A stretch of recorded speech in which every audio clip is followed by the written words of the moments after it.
신약 성경 이제 뒷부분에 나오는 히브리서, 야고보서, 베드로 전서, 또 베드로 후서, 요한 1, 2, 3서, 요한계시록 이 부분을 공동서신 9권이라고 해요.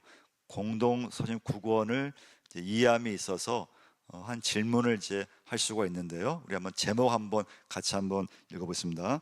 왜 로마는 470명의 군인을 동원해 바울을 경호해 주다가 죽였는가? 자, 유대인들이 바울을 너무 미워서 암살단을 만들면서 바울을 죽이려고 했어요. 그래서 바울이 이제 1차, 2차, 3차 전도회를 마치고 예루살렘으로 들어가게 돼요. 그 틈을 이용해서 유대인들이 바울을 죽이려고 이렇게 만만의 준비를 했어요. 근데 바울이 다행히 그 유대인들이 바울을 붙잡아서 막 때리고 죽이려고 했는데 로마 군인들에 의해서 바울이 다행히 거기서 이제 좀 탈출하게 돼요. 보호를 받게 돼요. 자, 그 이유는 무엇인가 하면 바울이 로마 시민권을 갖고 있기 때문에 그래요. 그러니까 요즘으로 하면은 미국 시민권을 갖고 있으면 우리나라에 와서 어떤 문제를 이렇게 일으켜도 함부로 할 수 없잖아요. 그런 것처럼 로마 시민권을 갖고 있으면 그 당시에 그 로마 시민권을 가진 사람을 함부로 구타하거나 또 함부로 처형할 수 없었어요. 함부로 재판할 수 없었다는 거예요. 그래서 이제 로마에 의해서 바울은 보호를 받아요. 자, 그런데 보호를 받았지만은 끝까지 보호를 받지 못했어요.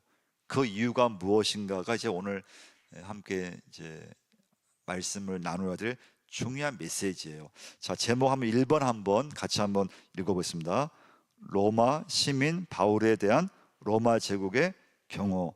자, 그래서 이제 한 30년간 바울을 유대인들이 죽이려고 했는데 죽이지는 못했어요.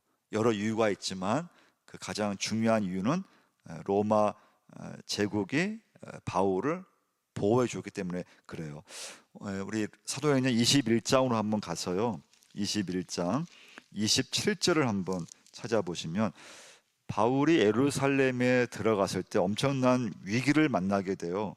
21장 27절부터 32절까지 한번 읽어보겠습니다. 그 이래가 거의 참에 아시아로부터 온 유대인들이 성전에서 바울을 보고 모든 무리를 충동하여 그를 붙들고 외치되 이스라엘 사람들아 도우라, 이 사람은 각 처에서 우리 백성과 율법과 이것을 비방하여 모든 사람을 가르치는 그 자인데 또 헬라인을 데리고 성전에 들어가서 이 거룩한 곳을 더럽혔다 하니 이는 그들이 전에 에베소 사람 드로비모가 바울과 함께 시내에 있음을 보고 바울이 그를 성전에 데리고 들어간 줄로 생각함이로라. 온 성이 소동하여 백성이 달려와 모여 바울을 잡아 성전 밖으로 끌고 나가니 문들이 곧 닫히더라. 그들이 그를 죽이려 할 때 온 예루살렘이 요란하다는 소문이 군대의 천부장에게 들림에 그가 급히 군인들과 백부장들을 거느리고 달려 내려가니 그들이 천부장과 군인들을 보고 바울 치기를 그치는지라. 거의 바울이 이제 잡혀서 죽을 직전인데 다행히 로마의 천부장이 그 소식을 듣고 그 현장에 달려가서 이제 바울을 구해내게 돼요. 자, 그 이유는 바울이 로마 시민권을 갖고 있었기 때문에 그랬습니다.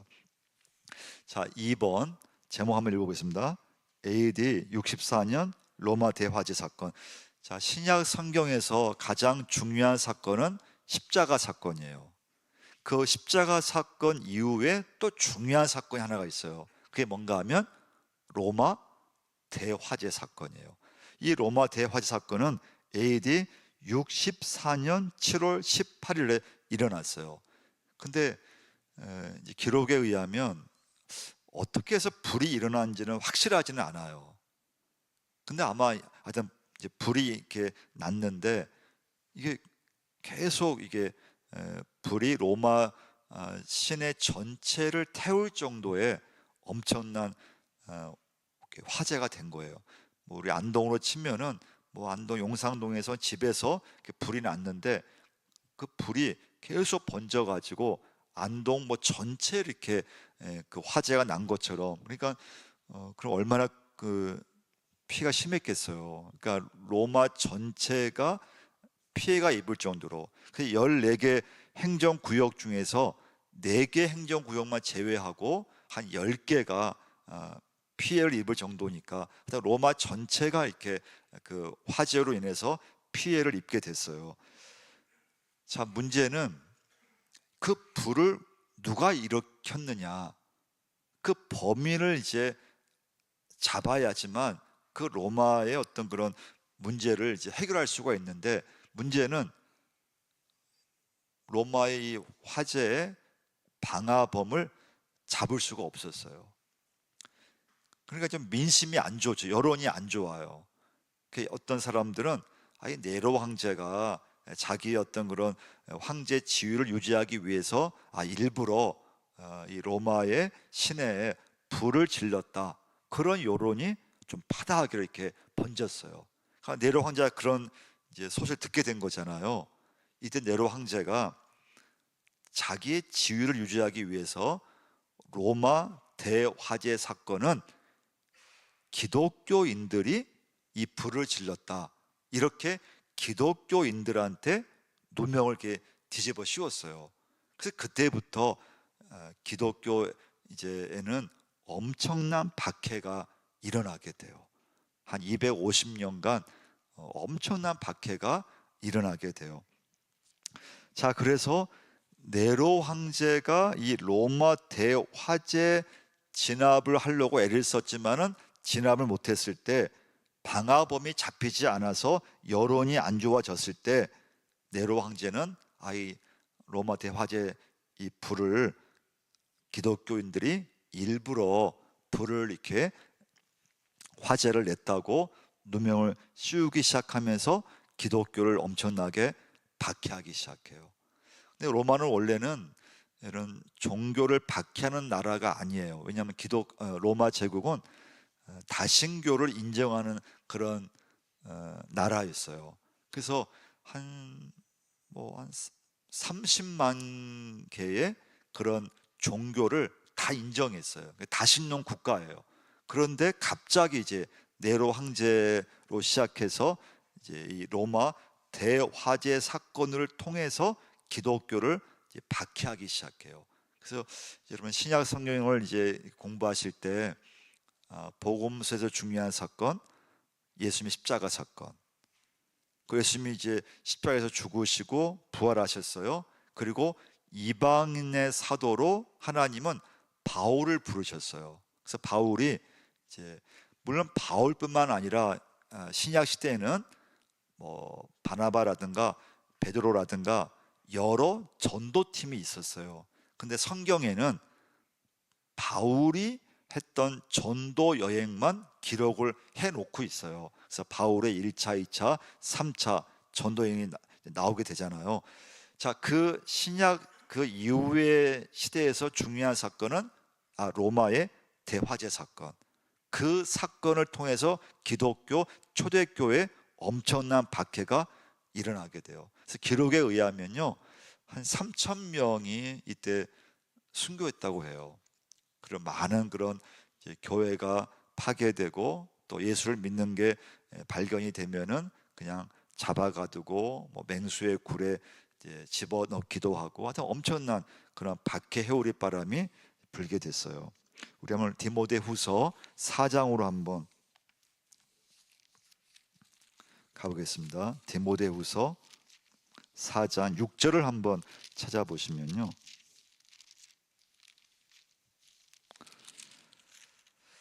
그래서 이제 이 로마 대화재 사건을 통해서 기독교 지도자들 한 200여 명이 이때 다 순교를 해요. 이때 이제 순교하신 분들이 바울, 베드로, 예수님의 제자들, 그리고 그 당시에 초대교회 지도자들 가운데 200여 명이 다 처형을 당해요. 그래서 바울이 이제 그 복음 1세대라고 하면은 처형 직전, 순교하기 직전 복음 2세대 디모데에게 당부하는 말씀이에요. 디모데후서 4장 6절부터 8절까지 읽겠습니다. 전제와 같이 내가 벌써 부어지고 나의 떠날 시각이 가까웠도다. 나는 선한 싸움을 싸우고 나의 달려갈 길을 마치고 믿음을 지켰으나 이제 후로는 나를 위하여 의의 면류관이 예비되었으므로 주 곧 의로우신 재판장이 그날에 내게 주실 것이며 내게만 아니라 주 하나님을 사모하는 모든 자에게니라. 아멘. 자, 3번 한번 우리 말씀 교재 보시면 3번 한번 읽어보겠습니다.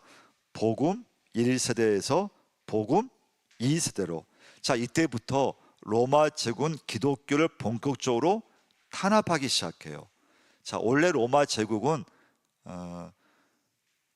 30여만 개의 신을 섬기는 다신교 국가였기 때문에 어떤 종교도 탄압하지 않았어요. 자, 그런데 로마 대화재 사건이 통해서 여론이 안 좋았던 네로 황제는 자기의 그런 어떤 지위를 유지하기 위해서 기독교인들이 그 불을 질렀다, 이렇게 이제 뒤집어 씌워 가지고 기독교를 탄압하기 시작해요. 자, 그래서 3번 복음 1세대. 그럼 복음 1세대는 누군가 하면요, 예수님의 제자들을 말해요. 그리고 바울. 자, 그들이 복음 1세대예요. 그럼 복음 2세대는 누구인가 하면은 디모데라든가 디도라든가 또 신약성에 나오는 오네시모라든가 아볼로라든가 또 이런 이제 사람들이 복음 2세라고 이제 보시면 돼요. 우리 말씀 교재 한번 3번 한번 같이 한번 읽어보겠습니다. 초기 교회 책임자들이 복음 1세대에서 복음 2세대로 넘어가게 됩니다. 바울베를 비롯한 초기 교회 지도자 200여 명이 한꺼번에 순교합니다. 자, 그래서 복음 1세대 지도자는 예수님의 제자들을 이제 의미하고요, 바울이 여기에 포함되고요. 자, 복음 2세대 지도자들은 디모데, 디도, 마가, 아볼로, 에바브라, 두기고, 오네시모. 자, 이런 사람들이 복음 2세대 지도자들이에요. 그러니까 이제 우리 교회로 치면은, 용산제일 교회로 치면은 복음 1세대라고 보면은 이제 은퇴하신 지금 뭐 장로님이시라든가 안수집사님이라든가 권사님들이 복음 1세대라면, 지금 이제 또 신무하고 또 사역하는 장로님들, 또 안수집사님들, 권사님들이 복음 2세대라고 보시면 돼요. 그리고 지금 이제 아주 젊은 층, 또 우리 학생들, 그들이 이제 나중에 또 결혼하고 장년이 되면은 복음의 3세대라고 이제 볼 수가 있겠죠. 자, 복음 2세대는 로마 제국의 박해에 맞서서 싸우면서 복음을 전파했다고 하는 거예요. 근데 놀라운 것은요, 이 복음 2세대가 환경은 진짜 안 좋았어요. 박해가 있고 막 박해로 인해서 사람들이 막 믿음에서 떠나고 막 배교를 하고, 그리고 막 여러 탄압이 있는데, 그런데 복음 1세대를 능가하는, 주어진 사명을 잘 감당했던, 할렐루야, 복음을 계속 퍼지게 만들었던 그 세대가 복음 2세대라는 거예요. 그래서 오늘 여러분과 제가 오늘 말씀을 이렇게 좀 묵상할 때 여러분과 저에게 이런 질문을 해야 돼요. 야, 내가 만약 여러분과 제가 이 로마 제국의 박해 가운데 태어나서 예수를 믿는다면, 예수님은 내가 잘 믿을 수 있을 수 있을 것인가? 예수를 믿는 게 이게 발견되면은 잡아가고, 나 지금 예수를 믿고 있는데 예수를 믿는 것 때문에 손해를 보고, 예수를 믿는 것 때문에 직장에서 쫓겨나고, 예수를 믿는 것 때문에 장사가 안 되고, 그래도 내가 예수님을 계속 믿을 수 있을 것인가? 이것이 오늘 말씀의 제일 중요한 여러분과 저에게 주시는 메시지예요.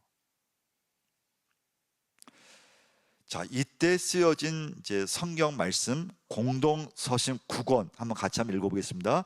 히브리서, 야고보서, 베드로전서, 베드로후서, 유다서, 요한일서, 요한이서, 요한삼서, 요한계시록. 이 공동서신 9권은 로마 제국의 박해 속에서 쓰여진 복음 2세대에 의해서 쓰여진 말씀이라는 것을 기억하셔야 돼요. 그래서 그 말씀의 주제는 뭐냐? 로마 제국의 엄청난 박해와 탄압이 있지만은 거기서 포기하지 않고 거기서 믿음을 포기하는 것이 아니고 선한 싸움을 싸워갔던, 그리고 말씀을 붙잡았던 복음 2세대의 믿음을 보게 돼요.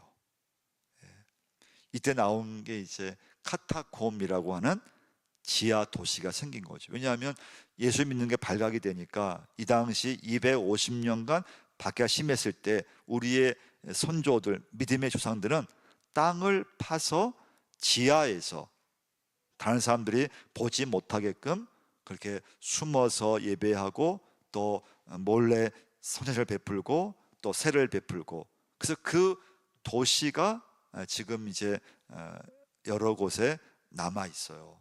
그 지하 도시를 카타콤이라고 얘기를 해요. 그러니까 믿으면 이건 잡혀가고 믿은 게 발견이 되면은 직장에서 쫓겨나고 하다 보니까 이제 기독교인들이 이제 땅을 파고 지하에서 생활했던 그런 도시가 형성되게 됐어요. 자, 4번 제목 한번 읽어보겠습니다. AD 64년부터입니다. 잘못 썼네요. AD 64년부터 250년 동안 계속된 로마 제국의 기독교 박해, 그리고 로마 제국의 기독교 공인과 기독교 국교화. 근데 참 이제 신기한 것은 그렇게 250년간 박해가 있었잖아요. 근데 박해가 딱 멈춰지게 되고 그 로마 제국이 기독교를 국교로 삼는다는 거예요. 할렐루야. 기독교를 공인을 하게 돼요. 자, 거기를 한번 우리가 정리를 좀 한번 해보겠어요.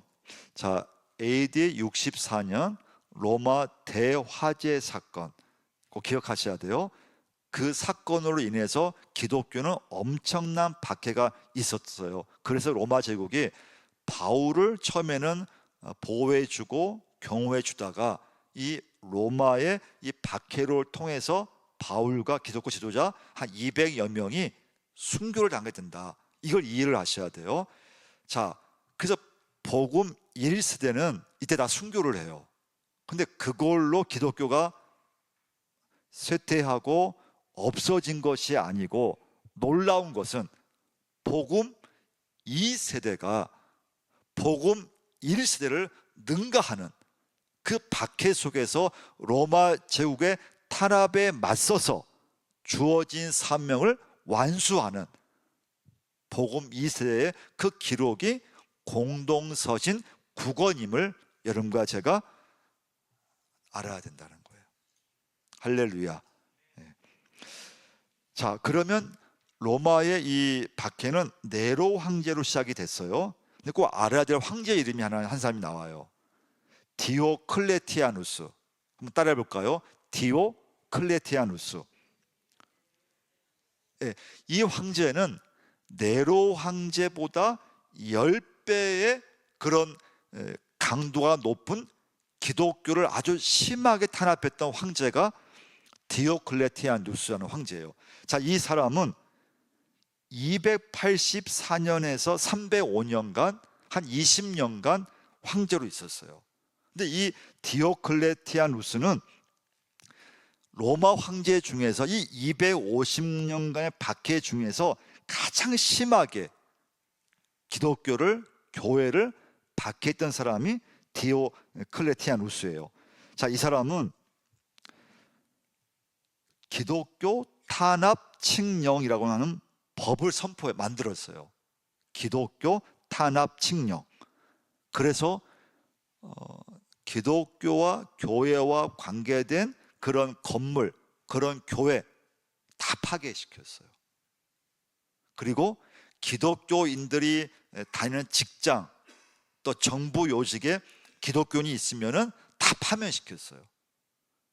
그래서 이 사람은 자기가 황제로 있을 동안에 기독교를 완전히 없애려고 하는 그런 정책을 폈고, 또 이 황제는 자기가 황제로 있을 때 기독교 교회를 완전히 없앴다고 생각을 하게 된 거예요. 그래서 이제 디오클레티아누스 황제는 자기가 이제 황제에서 그만두고, 지금 여러분 이제 지도를 보시면 크로아티아라고 하는 나라가 있어요. 그 크로아티아라는 나라 중에 그 나라에서 스플리트라는 도시가 있어요. 그 나라 아주 유명한 휴양지예요. 이 디오클레티아누스는 황제에서 딱 이제 내려와서 자기의 휴양지, 자기의 궁전을 그 스플리트라고 하는 아주 바다가 있는 아주 아름다운 휴양지에서 자기의 궁전을 아주 멋지게 만들었어요. 그리고 자기 자신이 기독교 교회를 완전히 없앴다고 생각했어요. 그만큼 심하게 기독교를 박해를 했어요. 근데 지금 그 스플리트에 이제 가서 보시면 거기에 이 사람 무덤이 있어요. 근데 기독교인들이 이 디오클레티아누스의 무덤을 파헤쳤어요. 그 자리에 뭘 세웠을까요? 교회를 세웠어요. 그 교회가 아직까지 있어요. 그리고 이 디오클레티아누스 황제의 이 관은, 이 시체는 어디 있는지 몰라요. 이 기독교 역사예요. 디오클레티아누스 황제는 자신이 로마 제국에서 기독교를, 교회를 완전히 박멸했다고 판단을 했어요. 난 더 이상 할 일이 없다. 그래서 황제 자리에서 내려온 거예요. 그리고 자기를 위해서 이 스플리트의 그 멋진 휴양지에 멋있는, 아주 그냥 화려한 자기의 휴양지, 궁전을 멋지게 지어놨어요. 그리고 자기가 죽어서 거기에 묻혔던 거예요. 근데 후대에 우리 기독교인들이 그 사람의 묘를 파헤쳤어요. 그리고 가장 기독교를 박해했던 그 사람 무덤 위에다가 교회를 지은 거예요.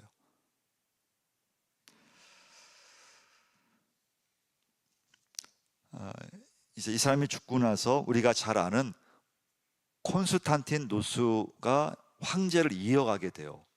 근데 이 콘스탄틴 누스 황제는 엄마의 영향을 받아서 이분은 예수를 믿었다고 해요. 그래서 기독교를 공인을 하게 돼요. AD 313년 밀라노 칙령을 발표하게 돼서 모든 사람에게 신앙의 자유를 주고, 그리고 기독교를 믿는 신자들에게 법적 권리를 보장해 줘요. 그리고 전까지 기독교인이라는 것 때문에 재산을 다 몰수하고 교회를 다 몰수했던 것을 다시 그 주인에게, 다시 교회에게, 교인들에게 돌려주는 게 시작해요. 그리고 그 다음 황제인 데오도시우스 황제가 기독교를 로마 제국의 국교, 우리 로마 제국은 기독교를 믿는 그런 나라입니다. 그런 국교를 정하게 돼요. 그때부터 이제 중세 시대가 쭉 이어져 오게 되는 거예요. 참 놀라운 거죠. 그래서 이제 신약 성경을 공부하실 때 이제 세계 역사 가운데 예수님의 십자가 사건, 그리고 로마 대화제 사건. 근데 로마 대화제 사건을 통해서 250년간 엄청난 박해가 있었다 그랬어요. 가장 심했던 황제는 디오클레티아누스.